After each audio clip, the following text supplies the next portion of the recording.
I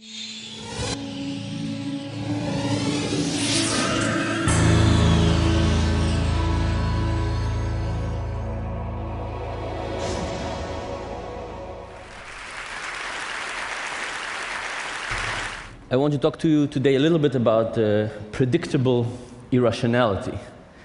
And my interest in irrational behavior started many years ago in hospital. I was burned very badly.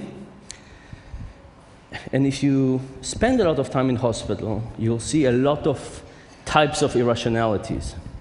And the one that particularly bothered me in the burn department was the process by which the nurses took the bandage off me. Now, you must have all taken a Band-Aid off at some point, and you must have wondered what's the right approach.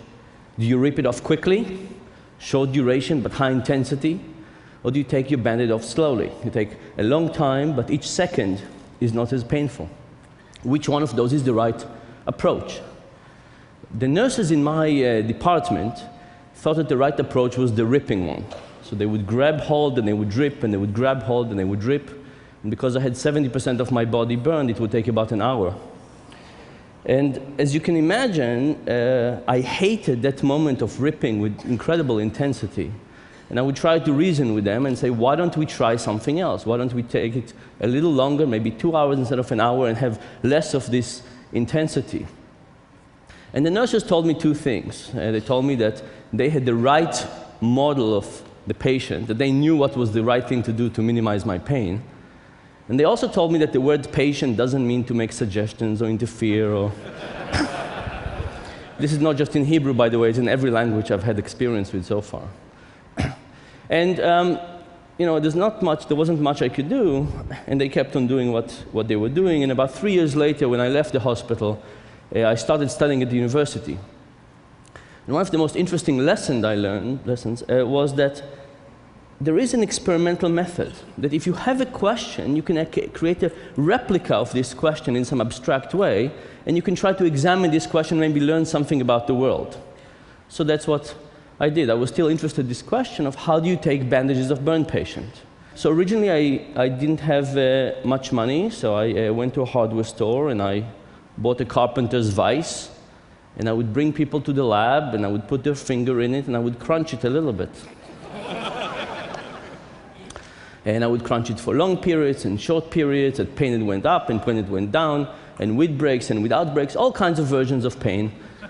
And when I finished hurting people a little bit, I would ask them, so how painful was this, or how painful was this? Or if you had to choose between the last two, which one would you choose? I kept on doing this for a while. And then, like all good academic projects, I got more funding. I moved to sounds, electrical shocks.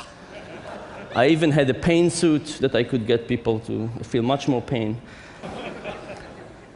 But at the end of this process, what I learned was that the nurses were wrong. Here were wonderful people with good intentions and plenty of experience, and nevertheless, they were getting things wrong predictably all the time. It turns out that because we don't encode duration in the way that we encode intensity, I would have had less pain if the duration would have been longer and the intensity was lower. It turns out it would have been better to start with my face, which was much more painful, and move toward my legs, giving me a trend of improvement over time that would have been also less painful. And it also turns out it would have been good to give me breaks in the middle to kind of recuperate from the pain. All of these would have been great things to do, and my nurses had no idea. And from that point on, I started thinking, are the nurses the only people in the world who get things wrong in this particular decision, or is it a more general case? And it turns out it's a more general case. There's a lot of mistakes we do. And I want to give you one example of one of these irrationalities, and I want to talk to you about cheating. And the reason I picked cheating is because it's interesting, but also it tells us something, I think, about the stock market situation we're in. So my interest in cheating started when Enron came on the scene, exploded all of a sudden, and I started thinking about what is happening here. Is it the case that there is kind of a few apples who are capable of doing these things, or are we talking a more endemic situation that many people are actually capable of behaving this way? So, like we usually do, I decided to do a simple experiment, and here's how it went. If you were in the experiment, I would pass you a sheet of paper with 20 simple math problems that everybody could solve, but I wouldn't give you enough time. When the 5 minutes were over, I would say, pass me the sheets of paper, and I'll pay you $1 per question. People did this. I would pay people $4 for their task. On average, people would solve 4 problems. Other people I would tempt to cheat. I would pass the sheet of paper. When the 5 minutes are over, I would say, please shred the piece of paper, put the little pieces in your pocket or in your backpack, and tell me how many questions you got correctly. People now solve 7 questions on average. Now, it wasn't as if there was a few bad apples, a few people who cheated a lot. Instead, what we saw is a lot of people who cheat a little bit. Now, in the economic theory, cheating is a very simple cost-benefit analysis. You say, what's the probability of being caught? How much do I stand to gain from cheating? And how much punishment would I get if I get caught? And you weigh these options out, you do the simple cost-benefit analysis, and you decide whether it's worthwhile to commit the crime or not. So we tried to test this. For some people, we varied how much money they could get away with, how much money they could steal. We paid them 10 cents per correct question, 50 cents, $1, $5, $10 per correct question. You would expect that as the amount of money on the table increases, people would cheat more, but in fact, it wasn't the case. We got a lot of people cheating, but still by a little bit. What about the probability of being caught? Some people shredded half the sheet of paper, so there was some evidence left. Some people shredded the whole sheet of paper. Some people shredded everything, went out of the room, and paid themselves from a ball of money that had over $100. You would expect that as the probability of being caught goes down, people would cheat more, but again, this was not the case. Again, a lot of people cheated just by a little bit, and they were unsensitive to these economic incentives. So we said, if people are not sensitive to the economic rational theory explanations, to these forces, what could be going on? And we thought maybe what is happening is that there are 2 forces. At one hand, we all want to look at ourselves in the mirror and feel good about ourselves. So we don't want to cheat. On the other hand, we could cheat a little bit and still feel good about ourselves. So maybe what is happening is that there's a level of cheating we can't go over, but we can still benefit from cheating at a low degree as long as it doesn't change our impressions about ourselves. We call this like a personal fudge factor. Now, how would you test a personal fudge factor? Initially, we said, what can we do to shrink the fudge factor? So we got people to the lab, and we said, we have 2 tasks for you today. First, we asked half the people to recall either 10 books they read in high school or to recall the 10 commandments. And then we tempted them with cheating. Turns out, the people who tried to recall the 10 commandments, and in our sample, nobody could recall the 10 commandments, but those people who tried to recall the 10 commandments, given the opportunity to cheat, did not cheat at all.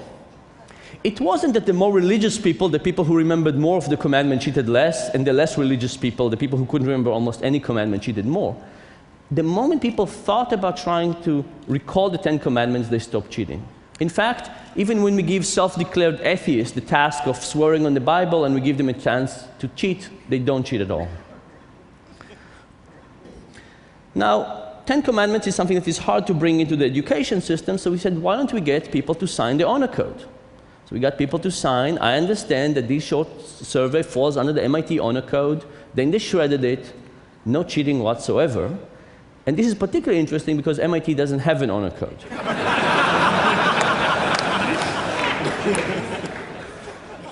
So all this was about decreasing the fudge factor. What about increasing the fudge factor? The first experiment, I walked around MIT and I distributed 6 packs of Cokes in the refrigerators. These were common refrigerators for the undergrads. And I came back to measure what we technically call the half-lifetime of Coke. How long does it last in the refrigerators? And you can expect it doesn't last very long. People take it.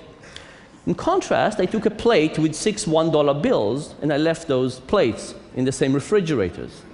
No bill was ever disappeared. Now, this is not a good social science experiment. So to do it better, I did the same experiment as I described to you before. 1/3 of the people, we passed the sheet, they gave it back to us. 1/3 of the people, we passed it, they shredded it, they came to us and said, Mr. Experimenter, I solved X problems, give me X dollars. 1/3 of the people, when they finished shredding the piece of paper, they came to us and said, Mr. Experimenter, I solved X problems, give me X tokens. We did not pay them with dollars, we paid them with something else. And then they took this something else, they walked 12 feet to the side and exchanged it for dollars. Think about the following intuition. How bad would you feel about taking a pencil from work home, compared to how bad would you feel about taking 10 cents from a petty cash box. These things feel very differently. Would being a step removed from cash for a few seconds by being paid by token make a difference? Our subjects double their cheating. I'll tell you what I think about this in the stock market in a minute. But this did not solve the big problem I had with Enron yet, because in Enron there's also a social element. People see each other behaving. In fact, every day when we open the news, we see examples of people cheating. What does this causes us? So we did another experiment. We got a big group of students to be in the experiment, and we prepaid them. So everybody got an envelope with all the money for the experiment, and we told them that at the end, we asked them to pay us back the money they didn't make. Okay? The same thing happens when we give people the opportunity to cheat. They cheat just by a little bit, all the same. But in this experiment, we also hired an acting student. This acting student stood up after 30 seconds and said, "I solved everything. What do I do now?" And the experimenter said, "If you finished everything, go home. That's it. The task is finished." So now we had a student, an acting student, that was a part of the group. Nobody knew it was an actor. And they clearly cheated in a very, very serious way. What would happen to the other people in the group? Will they cheat more or will they cheat less? Here is what happens. It turns out it depends on what kind of sweatshirt they're wearing. Here's the thing. We ran this at Carnegie Mellon in Pittsburgh. And at Pittsburgh, there are two big universities, Carnegie Mellon and University of Pittsburgh. All of the subjects sitting in the experiment were Carnegie Mellon students. When the actor was getting up, was a Carnegie Mellon student. He was actually a Carnegie Mellon student, but he was a part of their group. Cheating went up. But when he actually had the University of Pittsburgh sweatshirt, cheating went down.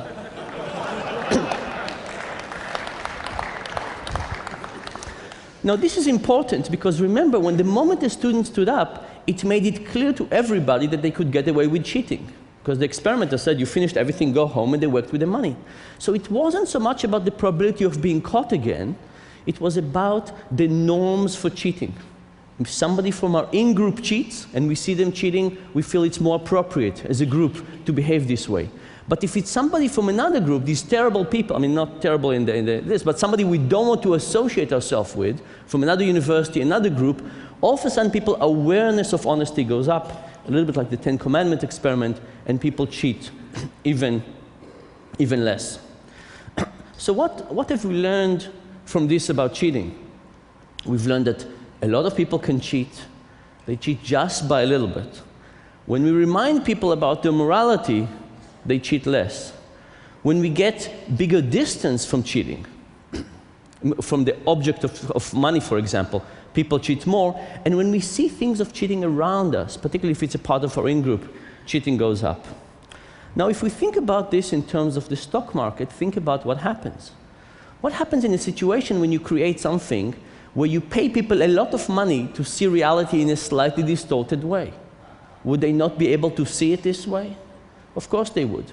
What happens when you do other things, like you remove things from money? You call them stock or stock option, derivatives, mortgage-backed securities. Could it be that with those more distant things, it's not a token for 1 second, it's something that is many steps removed from money for much longer time? Could it be that people would cheat even more? And what happened to the social environment when people see other people behave around them? I think all of those forces worked in a very bad way in the stock market. More generally, I want to tell you something about behavioral economics. We have many intuitions in our life. And the point is that many of these intuitions are wrong. The question is, are we going to test those intuitions? We can think about how we're going to test this intuition in our private life, in our business life, and most particularly when it goes to policy, when we think about things like No Child Left Behind, when you create new stock markets, when you create other policies, taxation, healthcare, and so on. And the difficulty of testing our intuition was the big lesson I learned when I went back to the nurses to talk to them. So I went back to talk to them and tell them what I found out about removing bandages. And I learned two interesting things. One was that my favorite nurse, Etty, told me that I did not take her pain into consideration. She said, of course, it was very painful for you, but think about me as a nurse.